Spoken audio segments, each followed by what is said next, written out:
We are up to tip number 3 in my list of 10 things that are necessary to do to become an amazing guitarist.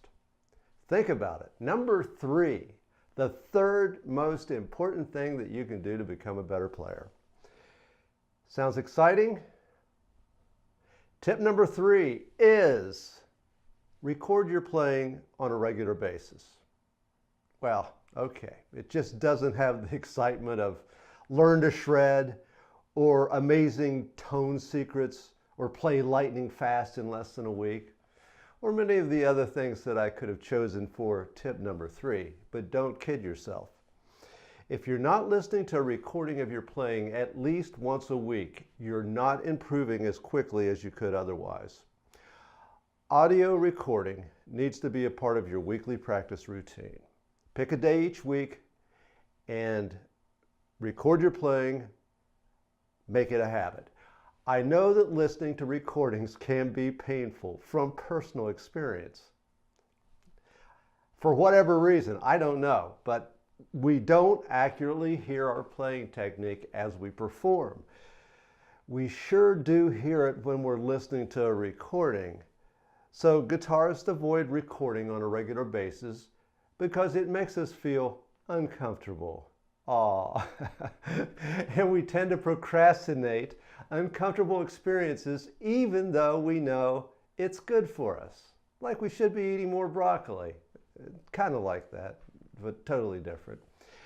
When I give Skype guitar lessons, I prefer to review a student's video instead of putting them on the spot while they're in front of me.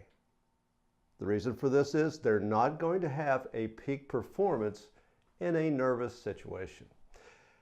The best part of this process is it forces the student to record and review their playing. Plus, as weekly recordings accumulate, the student has a record of improvement over time. This is absolutely necessary to consistently move forward. Here's why. Every time you review a recording of your playing, you'll learn something different. I don't care how long you play guitar.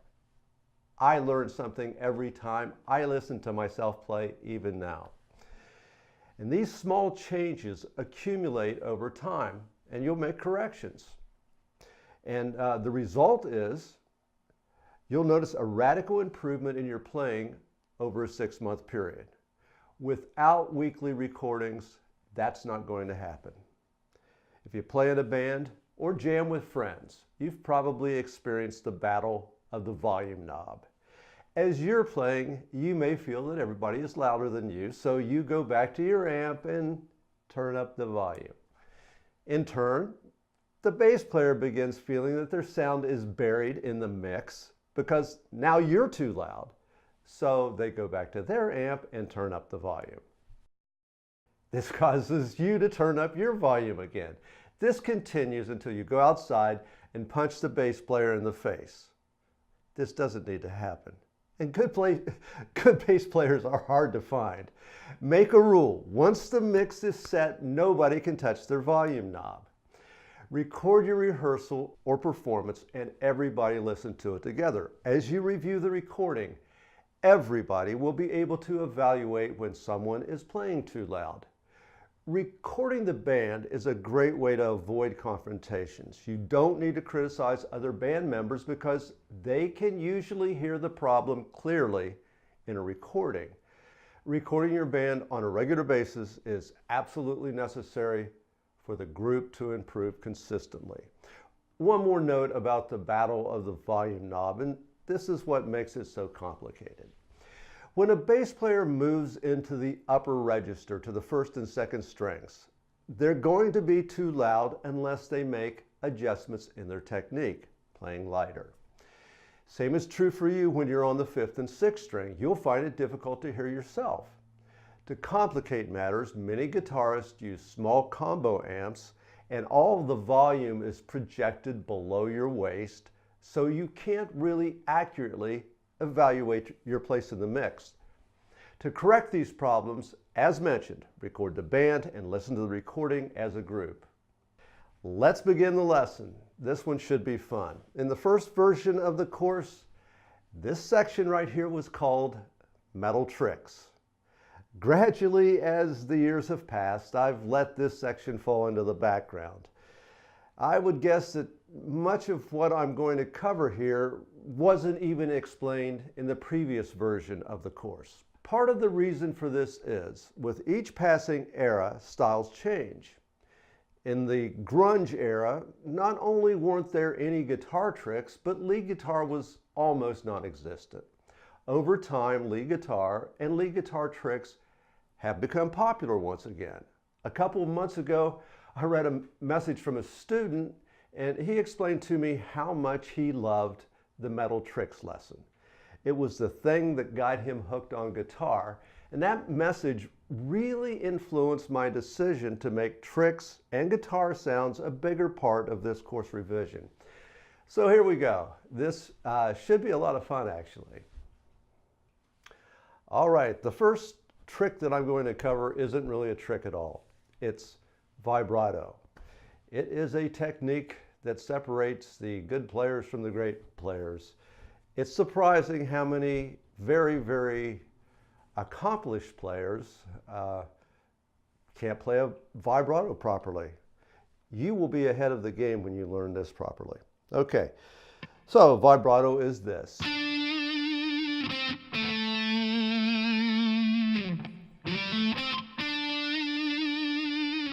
This technique uses a pivot. I move my hand like this. I'm pivoting this point of my hand right here, and it helps center my vibrato.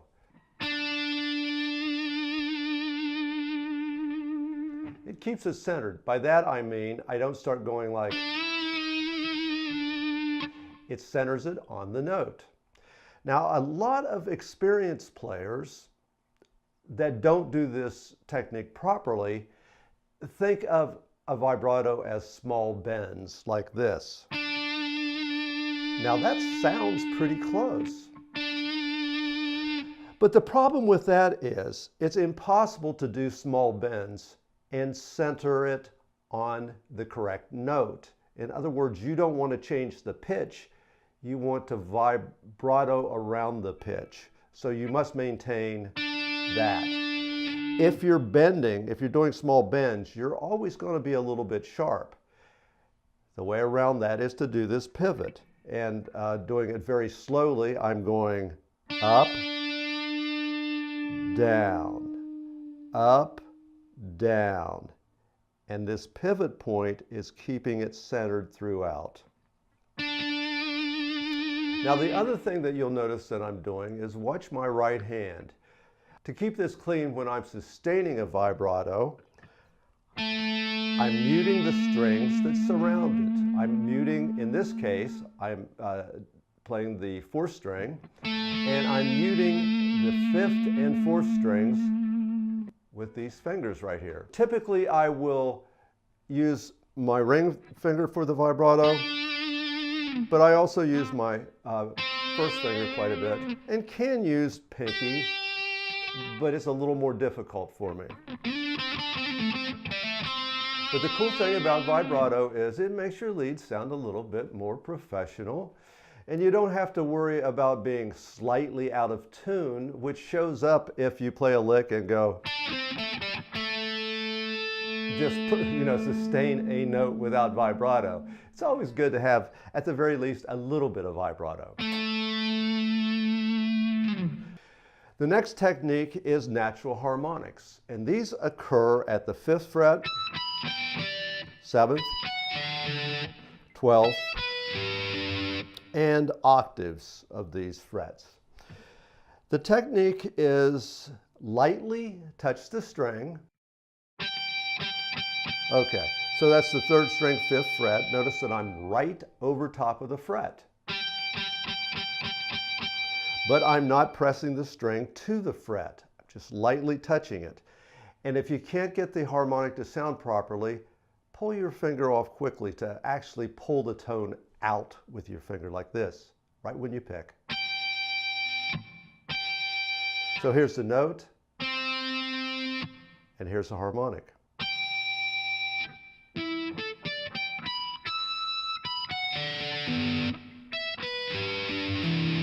And sometimes I'll actually do it with the bar.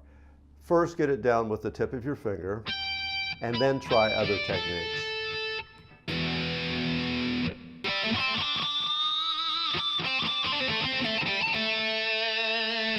You are hearing pick harmonics. Depending on where you pick, this is normally difficult for people to grasp, and that's because they don't understand the technique. So take a look here. The harmonic sounds by me lightly brushing this part of my thumb against the string as I pick.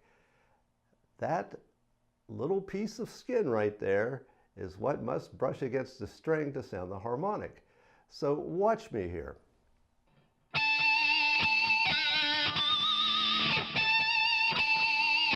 See, that's the harmonic, and this is the note. Big difference. The harmonics scream. That's a very cool technique that will make you sound much more professional.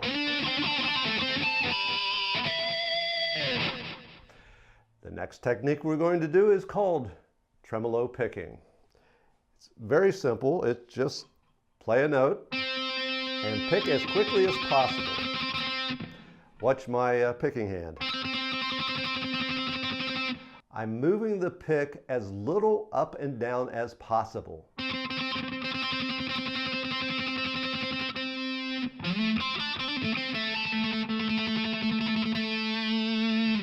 Michelangelo Badio describes this as your potential picking speed.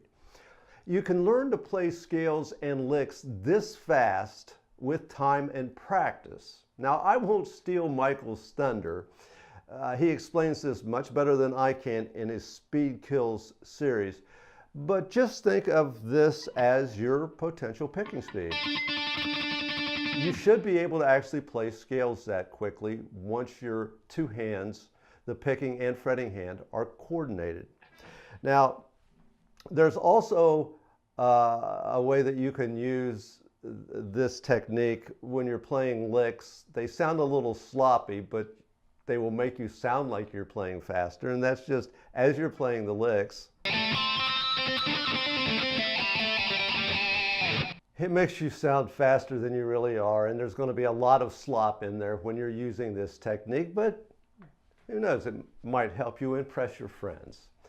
The next technique we're going to do is called two-hand tapping, and it's a technique that was made popular by Eddie Van Halen many years ago. Two-hand tapping is really nothing more than doing a series of hammers and pulls, but you're involving your right hand. You're tapping with your second finger, or at least this is the way I do the technique.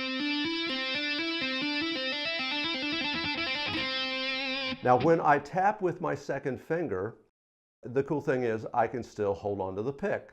Some people use their first finger and put the pick in the mouth. There's a whole bunch of different ways you can do this. I find it convenient to hold on to the pick and pick with the middle finger. I'll slow this down to show you exactly what I'm doing here. I am plucking the string, hammering on, and then pulling like that. So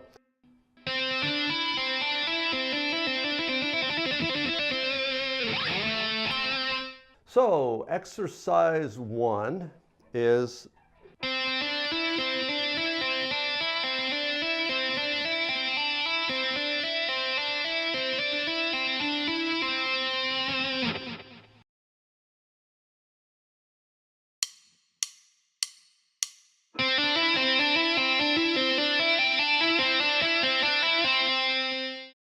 So here is exercise 2 played slow.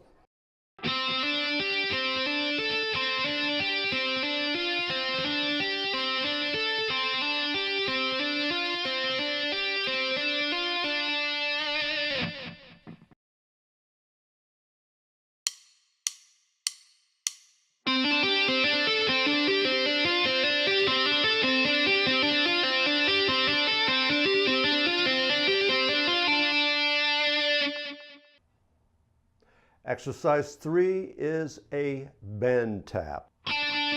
bend, tap, pull off. Very simple.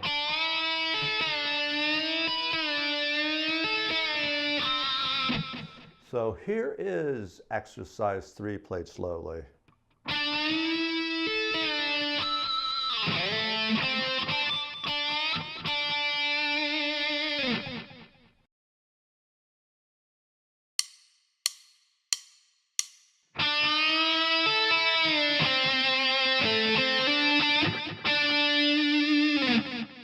Okay, our last magical trick is whammy bar. Everybody loves to play with the whammy bar. Problem with the whammy bar is it's hard to tune your guitar when you have a floating bridge. And by floating, I mean it goes down and it goes up. As you're tuning, the same thing happens, and it can be quite a struggle to get it in tune. And even once you've got it in tune, as you're using the whammy bar, it has a tendency to go out of tune because of the violent behavior of the bar. So typically, I will not have a floating bridge on my guitar, or I will not use a floating bridge on my guitar. And the way that I avoid using the floating bridge is I have something called a tremolo. Here are my options. I can set it as it's set right now, and the tremolo does not work at all. That's called hardtail. It's as if I do not have a tremolo tailpiece on my guitar. The other way is I can set it up to dive bomb only. The cool thing about this is there's less tuning problems, and I can dive bomb, but I can't pull it up. The third way is the full floating tremolo bar. I'll have to make an adjustment with my tremolo.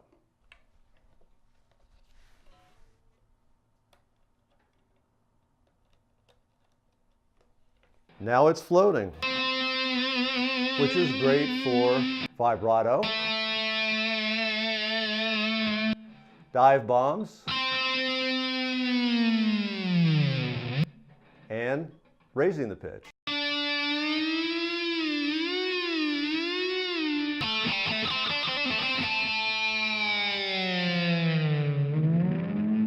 Fun to play with, but also it comes with its own set of challenges, and those challenges are keeping your guitar in tune when you're using one. So have fun with this one. Exercise 4 is a chromatic exercise. Chromatic just simply means you play every note.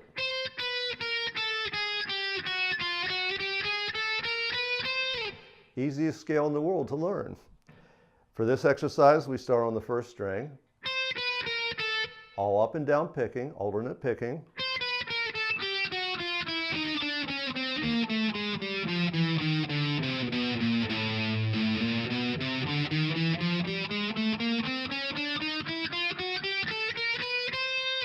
It is very useful for coordinating all 4 fingers, especially the pinky.